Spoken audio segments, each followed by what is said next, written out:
Hi, everybody. I'm Chris Kelly, managing producer of entertainment for NJ.com, joined once again for our weekly Food Dude chat with our food dude, Pete Genovese. Pete, how are you? Hey, Happy New Year. good. Cold. I was going to run today, but discretion was exercised. It's Too cold, too cold. well, it's not the Today's the day for cold. some warm food. Yeah, no, it's not the cold. I don't mind. I run in cold weather like this, but it's just the wind. It's really windy out today, so that would have been cruel and unusual punishment. Agreed, agreed. Well, Pete, it is a new year, but before we bid goodbye to 2014, you sort of ended last year with your big list of your ultimate eating experiences. What was number one? What was the moment? What was Oh, that bite oh, that really you, sent? You gave us an yeah. alphabetical list. I want to know. Oh, it was so hard. As I said in the story, which people could still see, NJ.com, it seemed like maybe my memory was fuzzy, but just seemed like a lot of what I ate last year was just really good, and it was hard to pick one over everything else. But oh boy, I would say probably I'll go with the sandwich from my kind of my sleeper restaurant pick of the year. It's a little place called Baguette Delight in Edison, which actually has nothing to do with baguettes. It's a Vietnamese sandwich place, Vietnamese banh mi, the traditional sandwiches. And they did this little hole-in-the-wall place right off Route 1 in Edison, and they just make terrific. I mean, there are very few banh mi places in New Jersey. They're in New York, they're all over the place. Yeah.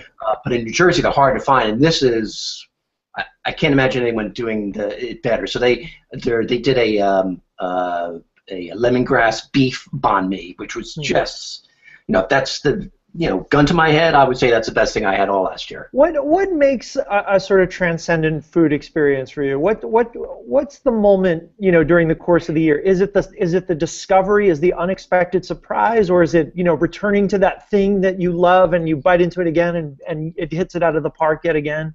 I think you hit the first thing right on the head. I think a lot of the times the best food memories, the best food experiences are something you don't expect, or in a place you least expect it. That little divey place, the hole in the wall, maybe a place you've heard not so complimentary things about, a place you've never been to, you're not expecting much. I try not to go online or Yelp or anywhere else and try to have my opinion influenced beforehand. It's like reading movie reviews before you see the movie. Like, who wants to do that? I just want to go see the movie, make up your own mind about the place. So, and that goes with food too. I think just finding a place that is way under the radar, that people don't know about, a lot of people don't know about, and you can sort of tell the world about it, and you just have this transcendent, food experience. It's, and as I said, Baguette Delight. I mean, I heard good things about it, the banh mi place in Edison, but it was beyond what I expected. It was just really good, and it's right off a major highway, and it just hit all the buttons that day.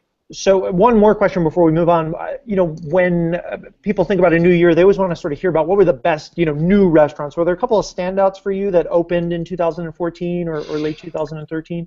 Opened a couple of fairly new places. Opened in the last year or so. There's a place, Asbury Park Boardwalk. A lot of the restaurants there are in shipping containers. So the shipping containers you see as you drive up the turnpike in Port Newark, they converted those into restaurants, food stands on the boardwalk. So there's a place called Hoguitos, which is about a year or two old. Sure. They make these sort of mini hoagies, but calling them hoagies is a disservice. They use super high-end ingredients, so prasad, American Kobe beef, and they're sort of like mini sandwiches, really terrific bread. So that was a fairly new place. Villa Lobos in Montclair. Again, it's been there a couple of years, but it's sort of this hippie, stylish. I called it like a south of the border airport lounge. South of the border chic meets first class business lounge. It sort of has that look that I can't really pin down. But the tacos there were really good. A newer place. Mr. Pies up in Warren. A lot of people know Mr. Pies, the Japanese place in Metuchen. He's fairly recently in Warren, and Mr. Pie himself, name of the owner, he stays in Warren, and he's sort of this consummate showman. He just doesn't make you sushi. He comes to your table, explains the dishes, invites you up to see the guys slicing the sushi. So it goes beyond sort of just that normal restaurant experience. Sure. Well, all good places to eat in 2015. So Some interesting news on the New Jersey food scene. There was a national report naming the best burgers in the country, and New Jersey fared reasonably well in that report. Can you sort of explain a little bit about that? Yeah, it was Thrillist, which one of these food blog. They're always into making lists of best whatever in America, best pizza, best burgers, best restaurants. So they did the best burgers in America, and they ranked them 1 to 100, and we finished 17th and 44th on the list. 44th was the white roast system. Actually, I'm sorry, White Manna in Hackensack was 44th. One of my favorite places on earth, not just New Jersey. It's sort of like New Jersey's cutest diner. It's sort of this little, you spread your arms out and you can touch either wall. It's that small. But they make these terrific little sliders. There's a McDonald's right across the street, which is pretty funny.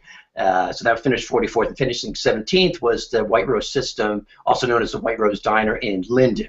They're also known for their Taylor ham / pork roll sandwiches. So New Jersey didn't do. New Jersey's shunned a lot on these lists. Sure. They're very. If they do New York metropolitan area, it's New York City, and they sort of forget. They forget about the place across the river. So it's good to see New Jersey getting some love. So, and it sounds like both of those places you approve of those choices. Yeah, I would move White Manna. I haven't eaten obviously a lot of the burger places on their list around America. I haven't been in Idaho lately for a burger, but I would move White Manna top 10, and I would probably put a few other places like Krug's in Newark, which is my favorite, probably my favorite. It's a different. It's not a slider like White Manna, little burgers. They make these big hearty burgers. That's still probably my favorite North Jersey burger. It's a sort of ironbound tavern in Newark. Krug's, Krug. It looks like Krug's, but it's actually pronounced Krug's. So I would put them definitely. If I had to pick one burger place to represent New Jersey, Krug's, White Manna. Can't go wrong either one. Sure. Are you was this list and how do you feel about sort of more nouveau burgers, more sort of gourmet style? Did the list sort of account for some of those? Oh yeah, like I said, a lot of the New York places, a lot of the New York City burger places. Yes, exactly. I mean, Minetta Tavern, everyone knows. They've made a great burger for a long time. Sure. They're on the list. They do sort of more traditional burger, but pricey, obviously, because they use really good. But how do you feel about those? I mean, there's. Burgers. It's like pizza. Yeah. It's like any other food. I'll eat it all. I'm not prejudiced more for one than the other. I don't want on a regular basis. I don't want to spend $20 for a burger. I don't want to make a habit of that. But the burgers, usually a burger that pricey, $15, $18 range, they're using quality ingredients, quality meat, a really good roll, like a brioche. They're not just putting in iceberg lettuce. They're using some different kind of greens, hothouse tomato or beefsteak tomato. So they're ramping it up. So it is worth it. So yeah, I'm all. But there's something to be said for that slider, that $1.50 slider of White Manna. These tiny little. They're greasy. They're oniony. They, the steam coming out. Just smelling them cooking on the grill is an experience. So there's room in all my. I don't really favor one or the other. Fair enough. So Thrillist also had the other bit of interesting news from Thrillist this week. They did a poll of the most iconic and famous restaurants in the country, and Top's Diner in Newark was named the most famous restaurant in New Jersey. Yeah, I'm not sure. Yeah, I think their burger list was more credible. I'm not sure who they consulted on that, but they sure didn't talk to me. Most famous / iconic. They sort of meant the same thing. They meant both to mean the same thing. Tops, I love Tops in East Newark, right across the river from Newark. I love Tops. It's definitely one of the best diners in the state. It finished second in our big diner showdown I did for Inside Jersey magazine. But it's certainly not it's not even the most famous diner in New Jersey, and certainly not the most famous restaurant in New Jersey. I mean, TikTok Diner in Clifton. I don't think anybody can dispute that. Everyone knows TikTok. It's on one of the major highways, Route 3 in Clifton. People coming out of New York City late night, you stop at the TikTok Friday, Saturday nights. To open 24 hours, 7 days a week. So it's certainly the most famous diner in New Jersey, and I would argue that Rutt's Hut, I think, might get my vote for most famous restaurant. Not really. I mean, it's a hot dog stand, but it is so iconic, such a landmark. Rutt's Hut, also in Clifton, that will probably get my vote for most famous restaurant. But it's interesting in the poll we did, which you can still vote.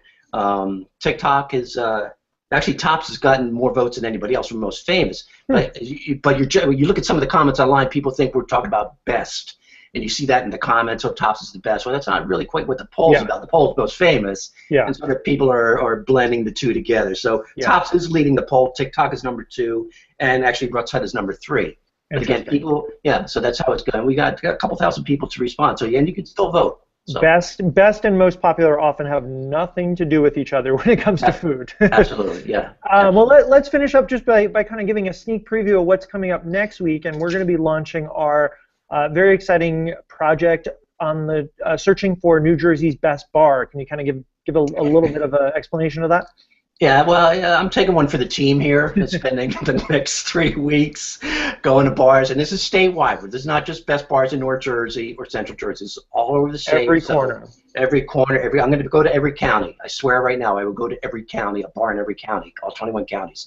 So and you're also not discriminating against kind of bars. I mean, you're going to hit everything from sports bar to martini bar and in between. Right. Yeah, we're looking for basically 6 categories: sports bar, neighborhood bar, dive bar, beer bar, like craft beer bar, like the wine, whiskey, martini bar, and neighborhood bar. 6 altogether. Did I miss one? Hotel bar. Hotel bar was the other one. So those are the recommendations, or those are the categories. So we're actually recommendations in those categories. And starting Monday, where you can nominate your favorite place. We're going to spend, I think, a week or so collecting all the nominations, and then put it up to a vote the week after. And then from that vote and from my own personal picks, we're going to visit, or although some people, I was in the office yesterday, and some people have volunteered. Yeah, you may have a few people tagging along for a drink. I might ask for resumes, drinking resumes, submit your credentials.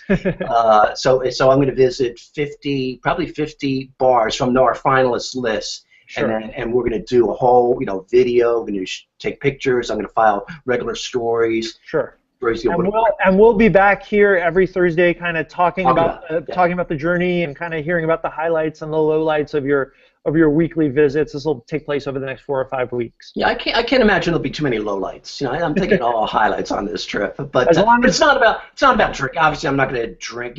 We're judging bars on atmosphere, the clientele, the selection of beer or wine, and all those sort of intangible things that go into making great bars. Absolutely, and at the end we will determine the best bar in New Jersey. So game on, barkeeps. Get ready for our visit. Starting Monday. Get those nominations in. Yeah. On NJ.com. All right, well, Peter Genovese, our food dude, another great chat with you. I will see you back here next Thursday at noon, and we'll continue the discussion about best bars. Yes, all right. See ya. For NJ.com, this is Christopher Kelly. Take care.